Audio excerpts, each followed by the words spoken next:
तो जय हिंद सभी दोस्तों को। आज हम बात करेंगे दोस्तों इंडिया की टेरिटोरियल सी बाउंड्री। ठीक है दोस्तों, आपका भारत का प्रादेशिक विभाजन बहुत ही इम्पोर्टेंट बन जाता है। अब दोस्तों एग्जामिनर भारत के विस्तार से बहुत क्वेश्चन कम पूछता है, बट जो भारत के नक्शे के जो पेनिनसुलर इंडिया है, प्रायद्वीप भारत है, उसकी सीमाएं कहाँ तक हैं, कहाँ तक वो कब्जा कर सकता है समुद्र पर, उससे क्वेश्चन आ सकते हैं, जिसे हम कहते हैं भारत का प्रादेशिक विभाजन। यदि दोस्तों आपने पिछली वीडियो नहीं कवर करी है तो डिस्क्रिप्शन में मैंने लिंक डाल दी है। भारत के विस्तार से संबंधित मैंने प्लेलिस्ट बना दी है एक स्पेशल में दोस्तों, वर्ल्ड ज्योग्राफी प्लस। मेरा उद्देश्य दोस्तों क्या है आपको पता है, मैं फ्री ऑफ कॉस्ट आपको पढ़ाना चाहता हूँ वर्ल्ड ज्योग्राफी और आपका दोस्तों इंडियन ज्योग्राफी। आपका सपोर्ट रहेगा तो दोस्तों ये कंटिन्यू चलते रहेगा आपका, ठीक है, कारवा। और आपका सपोर्ट नहीं रहेगा दोस्तों तभी मैं अपना मेहनत करूँगा, चाहे आप सपोर्ट करो या ना करो, ठीक है। तो आगे चलते हैं दोस्तों, हम अपने टॉपिक पर कवर करते हैं। सबसे पहले दोस्तों आज ये हमारा टॉपिक रहेगा, ठीक है। देखो दोस्तों, आपका टेरिटोरियल सी होती है, हम उन्हें नॉटिकल माइल में मेजरमेंट करते हैं। एक नॉटिकल माइल में दोस्तों आपके कितने होते हैं, 1.872 किलोमीटर होता है एक नॉटिकल माइल में, ठीक है। और हमें भारत का जो प्रादेशिक विभाजन है वो हमने 4 नॉटिकल माइल में विभाजित किया गया, 4 से 5 नॉटिकल माइल में, ठीक है। तो प्रत्येक हम नॉटिकल माइल को कंप्लीट करेंगे दोस्तों आज इसी चैप्टर में, ठीक है। ये तो दोस्तों आपका थंबनेल रहेगा। अब है दोस्तों हम इंट्रोडक्शन पढ़ते हैं। सबसे पहले इंट्रोडक्शन में सीधे सीधे लिखा हुआ है कि भारत की जो प्रादेशिक समुद्री सीमा है वह समुद्री क्षेत्र है जहाँ तक भारत की पूर्ण पूर्ण संप्रभुता होती है, यानी सोवरेनिटी होती है। ये अधिकार है भारत देश का कि इस पर भारत देश कुछ भी कर सकता है, ठीक है। या तो दोस्तों भारत देश इसे नियंत्रण भी कर सकता है, यहाँ से अपना जहाज जितने भी कारवां चलते रहते हैं, ठीक है, शिप चलते रहते हैं, जैसे आपके दोस्तों पोर्ट हैं, ठीक है, वो समुद्र की सीमा पर हैं। तो दोस्तों ये मेजरमेंट इसी में होते हैं आपके सी में, ठीक है, यानी टेरिटोरियल सी में, ठीक है। जो बेसलाइन होती है उस बेसलाइन से कितनी दूरी भारत की है, ठीक है, वो आज हम इसी क्लास में, जैसा कि दोस्तों आपका यह सीमा तटरेखा बेस लाइन से मापी जाती है, ये भी आपको पता होनी चाहिए। और मापी जाती है दोस्तों किलोमीटर में नहीं, नॉटिकल माइल में, ठीक है। अब बात करेंगे दोस्तों हम, यही से हमारा टॉपिक शुरू होता है। और ये दोस्तों आपके लिए एसएससी के ऑल एग्जाम्स के लिए, जितने भी हैं एसएससी के फॉर ऑल एग्जाम्स, उन सभी के लिए है। इसी नक्शे से हम दोस्तों कवर करेंगे। देखो दोस्तों ये आपका पेनिनसुलर इंडिया है, यहीं से दोस्तों मेजरमेंट होता है नॉटिकल माइल, ठीक है। 3 अलग अलग इकोनॉमिक्स में, मतलब एक एक्सक्लूसिव जोन में अलग अलग जोन होते हैं, ठीक है। वो तो अलग होता है दोस्तों, आपका EEZ टेरिटोरियल सी होता है, ठीक है, उन्हें हम अलग अलग पढ़ेंगे, ठीक है। ये दोस्तों आपका पूर्वी पश्चिमी साइड में होता है आपका अरेबियन सी, और यहाँ पर दोस्तों आपका अंडमान निकोबार के ऊपर ही जस्ट बे ऑफ बंगाल है, ठीक है। सबसे पहले हम पढ़ेंगे दोस्तों आपका आगे की तरफ थ्योरी, ठीक है। इस सीमा के अंदर जल, समुद्र तल, वायु क्षेत्र और संसाधनों पर भारत का पूर्ण अधिकार है। भारत में समुद्री सीमा का निर्धारण मुख्य रूप से टेरिटोरियल सी, या हम कह सकते हैं इकोनॉमिक्स जोन में विभाजित है, 5 इकोनॉमिक्स जोन में। तो भारत की समुद्र सीमा के प्रकार हम पढ़ते हैं। सबसे पहले हम नोट पढ़ेंगे दोस्तों, इसे हमें 4 भागों में डिवाइड किया गया है। बहुत से दोस्तों 3 भाग पढ़ाते हैं, मैं आपको 4 भाग पढ़ाऊंगा इसी क्लास में, ठीक है, कि समुद्र क्षेत्र से कितनी दूरी है, ठीक है, भारत की, ठीक है। जैसा कि दोस्तों पहला आता है, आपका पहला पॉइंट आता है दोस्तों आपका प्रादेशिक समुद्र यानी टेरिटोरियल सी, जो कि दोस्तों हमारा जो बेसलाइन होती है भारत देश का, जो पेनिनसुलर इंडिया होता है पूर्वी भाग, यहाँ से दोस्तों भारत की जो दूरी है पहले पार्ट में दोस्तों वो 12 समुद्री नॉटिकल माइल है, ये आपको पता होना चाहिए, जिसे हम कहते हैं दोस्तों टेरिटोरियल सी, ठीक है। उसके बाद दोस्तों 12 से लेकर के 24 तक आ जाता है दोस्तों आपका कॉन्टिग्यूअस जोन, जिसे हम कहते हैं दोस्तों संलग्न क्षेत्र। ये दोस्तों 12 से 24 आ जाता है। यहाँ पर दोस्तों 12 हो गया और यहाँ पर दोस्तों आपका कितना हो गया, 24 हो गया, ठीक है। अब दोस्तों एक नॉटिकल माइल मैंने आपको बताया था कितना किलोमीटर होता है, ठीक है, उसे कन्वर्ट करके आप देख सकते हैं कि भारत का जो विस्तार है वो पेनिनसुलर इंडिया यानी बेस लाइन से कितना विस्तार है समुद्र पर, ठीक है। अब दोस्तों हम आगे बात करें, थर्ड पॉइंट आता है दोस्तों आपका विशेष आर्थिक क्षेत्र, जिसे हम कहते हैं इंग्लिश में EEZ, ठीक है, एक्सक्लूसिव इकोनॉमिक जोन, ठीक है, एक्सक्लूसिव इकोनॉमिक्स जोन, ठीक है, इसे हम कहते हैं विशेष आर्थिक क्षेत्र, ठीक है।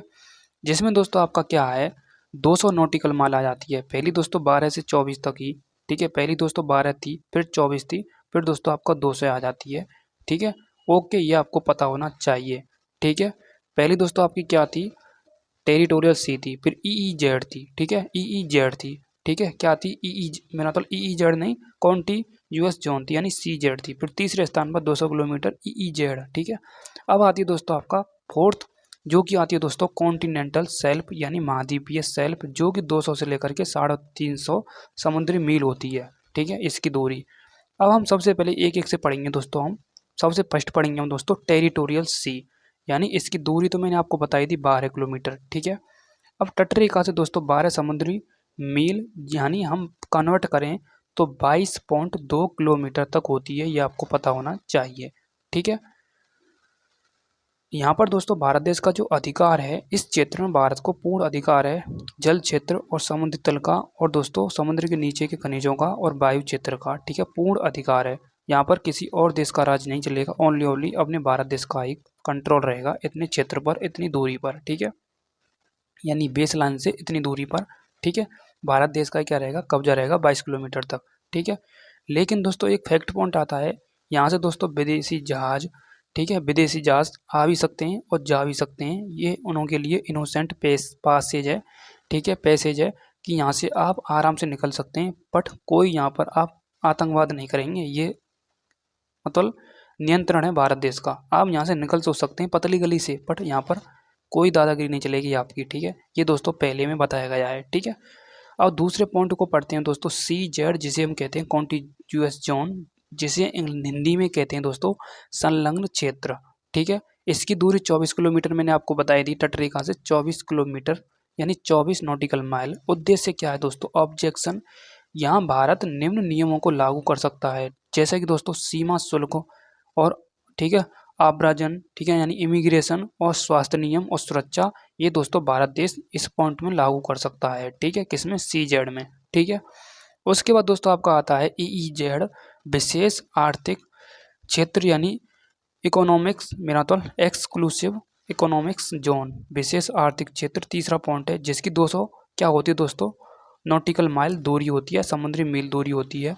इस पॉइंट में दोस्तों ऑब्जेक्शन क्या है, इसमें भारत को अधिकार है मछली पकड़ना, खनिज संसाधन निकालना, और दोस्तों आपका तेल और गैस की खोज करना।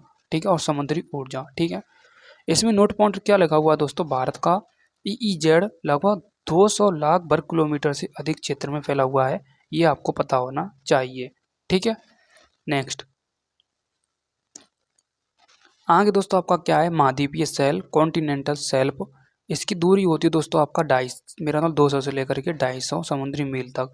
अधिकार क्या है दोस्तों, अधिकार दे रखे हैं आपके, जैसे कि दोस्तों यहाँ पर भारत देश समुद्र तेल के खनिज और तेल और गैस और प्राकृतिक संसाधन, लेकिन यहाँ समुद्री जल पर पूरा अधिकार नहीं होगा भारत देश का। ठीक है, ये पॉइंट आपको याद रखना है, तीसरे पॉइंट, यानी महाद्वीपीय शेल्फ में, कॉन्टिनेंटल शेल्फ में। ठीक है, उसके बाद दोस्तों मैंने आपको एक शॉर्ट फॉर्म में ये टेबल बना दी है, जैसे कि दोस्तों सीमा का नाम और दूरी, और दोस्तों आपका भारत को प्राप्त अधिकार। पहला दोस्तों टेरिटोरियल सी में दोस्तों 12 समुद्री मील होता है, यानी 1 नॉटिकल माइल में मैंने आपको बताया था 1.8 कुछ होता है, या 1.872 ऐसा कुछ किलोमीटर होता है। ठीक है, ठीक है, ये आपको पता होना चाहिए। ठीक है, अब दोस्तों यहाँ पर पूर्ण अधिकार है भारत देश को, ये तो आपको पता होना चाहिए। अब सेकंड में दोस्तों कॉन्टिग्यूअस जोन, यानी संलग्न क्षेत्र में 24 नॉटिकल माइल होता है। यहाँ पर दोस्तों आपका क्या है, भारत देश सीमा शुल्क वसूली कर सकता है, साफ सफाई कर सकता है, और वित्तीय अधिकार है भारत के। तीसरा दोस्तों EEZ में दोस्तों 200 नॉटिकल माइल मैंने आपको बता ही दिया। इसमें दोस्तों द्वीप का निर्माण और वैज्ञानिक परीक्षण और संसाधनों का दोहन भी कर सकता है भारत देश, ये अधिकार है। ठीक है, अब दोस्तों कुछ इंपॉर्टेंट पॉइंट हैं। सातवां पॉइंट क्या कहता है, भारत की समुद्री सीमाएं किन देशों से मिलती हैं, ये तो दोस्तों बिल्कुल इजी है, पाकिस्तान, श्रीलंका और बांग्लादेश। ठीक है, और म्यांमार और थाईलैंड और इंडोनेशिया और मालदीव्स, ये तो वैसे पॉइंट है, इन्हें छोड़ो। ठीक है, इसको भी छोड़ो दोस्तों। ठीक है, ठीक है, यही था दोस्तों, और कुछ नहीं है। ये तो मैंने पिछले दोस्तों वीडियो में कंप्लीट करा दिया कि भारत की मुख्य सीमा की लंबाई कितनी है, 6100 किलोमीटर। ठीक है, और तटीय सीमा की 7516 है। ठीक है, और मुख्य भूभाग की कितनी है दोस्तों, 15,200। ठीक है, ये मैंने आप स्थल की बात करें तो 15,200 है, बट अब दोस्तों तट की दोस्तों 11,098 हो चुकी है, ये आपको पता होना चाहिए न्यू डेटा के हिसाब से। मैंने पिछली वीडियो में दोस्तों भारत के विस्तार में समझा दिया है, बिल्कुल डिटेल पूर्वक 4 पार्टों में मैंने कवर कराया है। पहाड़ियाँ अलग कराई हैं, भारत देश का पड़ोसी देश अलग कराया है, भारत का विस्तार मैंने अलग से कराया है दोस्तों, ठीक है, और 7 सिस्टर स्टेट मैंने अलग से कराए हैं, ठीक है। उसके बाद दोस्तों परीक्षा में पूछे जाने वाले कुछ महत्वपूर्ण पॉइंट ले आया हूँ। भारत की प्रादेशिक सीमा 12 नॉटिकल माइल होती है और संलग्न क्षेत्र 24 नॉटिकल माइल होता है और EEZ 200 नॉटिकल माइल होता है, ठीक है। नेक्स्ट, और कॉन्टिनेंटल शेल्फ की बात करें दोस्तों आपका 250 से 250 होता है। और समुद्री सीमा कानून दोस्तों कब आया था? 1976 में, ये भी आपको पता होना चाहिए, ठीक है। तो यहीं पर दोस्तों हमारा क्या होता है, फिनिश होता है, इसे भी आप पढ़ लीजिए, ठीक है। भारत का EEZ लगभग क्या है, 2.20 मिलियन किलोमीटर स्क्वायर है, ठीक है। और मैंने दोस्तों यहाँ पर भी आपका एक क्या दे दिया है, मैप दे दिया है। जैसा कि दोस्तों यहाँ ये पेनिनसुलर इंडिया है, पूरी भाग है भारत देश का। यहाँ से टेरिटोरियल सी आ जाता है पहले तो 12 नॉटिकल माइल, फिर दूसरा CZ आ जाता है, कॉन्टिग्यूअस जोन आ जाता है 12 नॉटिकल माइल से 24 तक आ जाता है, फिर EEZ आ जाता है 200 नॉटिकल माइल, फिर दोस्तों कॉन्टिनेंटल शेल्फ आ जाता है 200 से लेकर 250। ये दोस्तों बेस लाइन से मापी जाती है दूरी, ठीक है। तो यही कुछ इंपॉर्टेंट दोस्तों मैंने आपको कंप्लीट कराया है दोस्तों। मैंने दोस्तों 2 बार रिवीजन कराया आपको, एक टेबल से और एक दोस्तों कॉन्सेप्ट से, ठीक है। अब दोस्तों इस पर बनता है दोस्तों आपके क्वेश्चन। यदि दोस्तों मैं 25 क्वेश्चन ले आऊँ, क्या आप तैयार हैं? तो कमेंट बॉक्स में दिल फेंक करके मारिए, ठीक है।